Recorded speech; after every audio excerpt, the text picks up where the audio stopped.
Madam Speaker, this statement... Give us the statement. This statement, Madam Speaker, on abduction of Dr. KIIZA BESIGYE from Nairobi, Kenya on November 16, 2024. Right Honorable Speaker, honorable members, I am presenting this statement in line with Rule 25 L and M 59 and 64. Right Honorable Speaker, Colonel Dr. KIIZA BESIGYE, former Forum for Democratic Change President, four-time presidential candidate, and now one of the promoters of the People's Front for Freedom, was abducted from Nairobi, Kenya on November 16, 2024. He had traveled to Nairobi on the invitation of NARC Kenya political party leader and former Kenyan Justice Minister Martha Karua. Dr. BESIGYE was scheduled to speak at Martha Karua's book Against the Tide launch. He, together with Ajobed Lutare Kamuregeya, a senior PFF leader, was abducted from a riverside apartment in Eastland, where he was attending a brief meeting before proceeding for dinner for Karua's book launch guests. He was then driven across borders by his captors. His passports, national ID, wallet, and other belongings remained at Warid Hotel, where he had been booked in. Dr. BESIGYE did not or was not made to undergo immigration protocols on the Kenyan or Ugandan immigration sites. News of his missing started circulating 3 days after his abduction on Tuesday, November 19th. Right Honorable Speaker and members, Dr. BESIGYE was then miraculously arraigned before a military disciplinary committee, commonly known as court martial, on Wednesday, November 20th. Charges of possession of 2 pistols, which were learned that day that is a monopoly of UPDF, were read to him and he is co-accused. They also charged with holding meetings in Switzerland, Greece, and Nairobi for purposes of undermining the security of Uganda. Right Honorable Speaker and honorable members, the abduction of Dr. BESIGYE has been condemned widely by the UN, lawyers, human rights defenders, democracy-seeking organizations, and individuals. Even the Uganda Human Rights Commission has condemned this abduction and demanded for BESIGYE's immediate release. I call upon you, Madam Speaker, and the House to join the world in condemning this heinous crime of abduction. Condemned because there are laws, international and domestic, that govern extradition and deportation. The Ugandan, Kenyan, and international laws were all in this case not followed. Only criminals can do this. You may not be concerned with the BESIGYE, but be concerned with the state continuing to act criminally. I want to emphasize that point. You may not be concerned with the BESIGYE, but you should be concerned with the state continuing to act criminally. Madam Speaker, I raised the issue of the 36 PFF members that were abducted from Kisumu in this House. They were handcuffed and driven across borders in similar manner. The 3 women who were part of this group were not allowed to ease themselves for 14 hours. When they were finally allowed, it is male soldiers that were pulling their knickers and ordered them to urinate as they remained handcuffed. They were later charged with terrorism. Madam Speaker and members, we are concerned with the continuing human rights violations by the NRM government, including ministers working in jails and making people to confess to crimes they have not committed, and then getting the NRM chairman to pardon them. All these things concern us, and they should concern every MP. This parliament should also demand for an explanation from Kenya. Even Chris was abducted. I went to see him at Ginger Road. They had denied him simple things, including slippers, that giant you see there. This parliament, Madam Speaker, should also demand for an explanation from Kenya. You know, he was representing us in finding out how the Honorable Nganda died. They charged him with stealing body parts. Is that a part of your statement? No, I was reminding him to sit down and listen to the statement. It is not part of the statement. Maybe you wanted to compliment I am on sorry, what? Madam Speaker. Madam Speaker and members, we are concerned with the continuing human rights violations by the NRM government.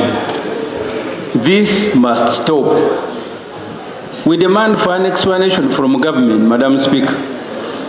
This parliament should also demand for an explanation from Kenya, whether it still subscribes to the East African Community Brotherhood. The ministers of internal affairs, who heads immigration, foreign affairs, and defense, Madam Speaker, must be made to explain to this parliament this incident and to the country. Madam Speaker, I thank you very much. What I can confirm on behalf of government is what is already in the public domain. That Colonel retired Dr. KIIZA BESIGYE was arrested, produced in court, charged, and remanded to Luzira prisons, and he will be availed back to court on the 2nd of December 2024. On the call for condemnation, I wish to persuade my honorable colleague that that may be too early, because the matter before court will be a subject of evidence, a subject of prosecution, and the outcome definitely will be known. It may be too early for us to condemn. But what I can also advise is that, honorable colleagues, let us accept to always play within the rules. Honorable Ssemuju and myself, we are sportsmen. We always play within the rules. At times, you invite the referee to warn you verbally. At times, you are given a yellow card. But if you are an habitual offender, you are red-carded. So let us advise fellow countrymen and women to always play within the rules. Because the question is, just like Balotelli scored against Manchester United and he pulled a t-shirt written on, why always me scoring against Manchester United? Why always you and not me and not her? Why always you? That must be a fundamental question. I beg to submit. I have listened to the response of the government chief whip, and we are all aware that this is a matter before court. There are, however, two fundamental issues that government should make a statement on, clarify, and that relates to our relationship with Kenya, especially in light of the fact that we have an extradition treaty with that country. How safe are Ugandans? Now, that is outside the purview of sub judice, if we really want to hide under that. Number two, there is the element of... Honorable Basalirwa, government will make a statement without going to the merit. The matter that the government comes up with a statement without touching on matters of sub judice, so I think we can have a debate when that statement comes. But why I rose was clarified because the Honorable Ssemuju Nganda, yes, he is, made an assertion that I was abducted by government. And because I stole body parts, I just wanted to clarify for the record that in the 9th Parliament, our colleague, the Honorable Nganda, died. He may her soul continue to rest in peace. And I was a parliamentary commissioner then. And the parliamentary commission and the family and police, we had a tripartite arrangement in establishing the cause of death. But in the process, the state saw that some of the steps we took, especially to send samples outside the country, which is a normal practice within the medical profession, the state thought that it was irregular and unlawful. And indeed, I was arrested. Yes, arrested together with other colleagues. We appeared in the court for 9 months, and the court ruled that we had no case to answer. The Honorable Katuntu was my lawyer. So I just wanted to clarify. Actually, Brenda was your surety. Yes. So I just wanted to clarify that I was not abducted, but I was arrested and I didn't steal. I didn't steal. And I told the state then that I'm a medical professional and I knew what I was doing was correct. But I went through the due process of court and I was declared innocent. Thank you. And therefore, the Honorable Ssemuju, from now onwards, just know, I have no regrets, I'm not angry, I'm not annoyed, but I follow the due process of the law. So, like the Chief Whip has said, we all talk of respect for the rule of law. Since our senior brother, Dr. BESIGYE, has been produced in the court, let's leave the process to take its course without Parliament injuring that process. It's good you have ruled that government should come with a comprehensive statement on this matter. I want to suggest an addition in that statement.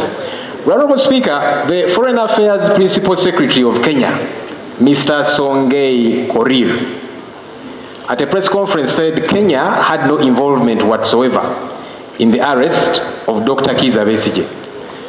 Government should explain to us how then it went to Kenya without the authorization of Kenya and picked up Dr. KIIZA BESIGYE.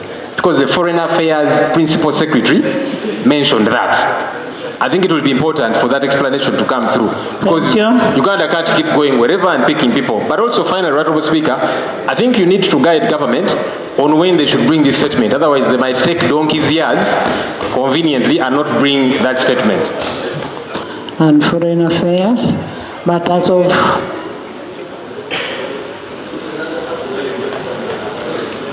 of yesterday, I got a letter from Honorable Muhose saying it's going to be out up to Friday. So can we have the statement on Tuesday?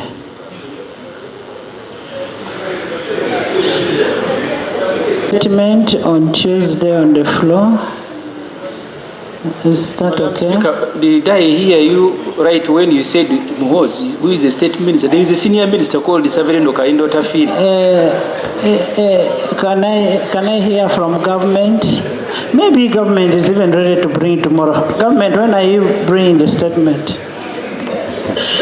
Right, Honorable Speaker, your guidance is already on record. Permit us to bring the statement without injuring the substantive matter in court on Tuesday next week. I love the fact that my brother, the government chief whip, talks of playing by the rules, which is really a very good thing. I hope he's not rendering lip service to it. But Honourable Speaker, in the House plenary, during the third session of the second meeting, particularly on Tuesday, 5th December 2023, the House debated and considered matters relating to a response by the then leader of the opposition on the subject matter of alleged enforced disappearance of persons. And from that debate, the House took 4 resolutions, Right Honourable Speaker, to wit, that the House Committee on Human Rights and Defense, with that of Defense and Internal Affairs, investigate the violation of human rights in the various fishing communities across the country and report to the House. 2, that the Land Attorney General reports to the House in 30 days then on the listed political prisoners and their continued detention without trial. 3, that the Minister of Internal Affairs reports to Parliament on the progress of reported fresh investigations on the missing 18 persons, Right Honourable Speaker. And 4, that the Human Rights Commission will reinvestigate the matter of missing persons. Right Honourable Speaker, 2 issues from my procedure matter. 1, that on issue 3, issue 2, the government, by prerogative of the President, released some political prisoners. I will not go into the nature of condition thereof, because as a lawyer, that is a new precedent in our jurisprudence. But 3, the Minister of Internal Affairs was supposed to make a report because they committed that they are investigating the 18 missing persons. It is 26th December 2024, Right Honourable Speaker. There is no report on the missing persons. Sorry, November, Right Honourable Speaker, I beg your pardon. There is no report, but the persons are still missing, Right Honourable Speaker. The denial was debunked because I provided evidence of the existence and the abduction, Right Honourable Speaker. May we get your guidance where the government vacated their former position and they are no longer the government, that we can seek answers from another entity, Right Honourable Speaker. Right Honourable Speaker, we need to cross-check the records, first of all, to affirm the decision of the House, and if we come to the conclusion that there are those areas where we have not responded, we will call upon the respective sector ministers to respond. But I remember vividly this subject matter being debated time and again, and to the best of my knowledge, we almost came to a conclusive end of this subject matter. But we shall look at the record. If the 4 decisions were the decisions of the House, I am happy that under 2 and 3, you are saying some action has been taken. We must also applaud His Excellency the President, because upon conviction, he exercised the prerogative of mercy and granted the mercy to the convicts. So that is also something that we need to applaud him for that, because it is constitutional and he has exercised that right. So, Right Honourable Speaker, we will look through the record, but we deliberated on this subject matter, in my humble opinion, to its logical conclusion. Maybe if it is the House committees to report, then let them report on their findings. I was quoting the answer verbatim. Therefore, my honourable brother lost his record, and I'm surprised that he does not have record of what happened. And I resisted from debating the manner of release of the former prisoners, because I don't want him to sound into matters of law and how they were convicted. But particularly on the missing 18, Right Honourable Speaker, you don't have to have a bigger memory to remember that actually they are still missing, and that was commitment to report on their missing. Probably the minister will have to recap, and there should be a timeline in the immediacy for him to respond. It was the Minister of Internal Affairs who was supposed to report. Now that he's coming on Tuesday with a statement, Right Honourable Speaker,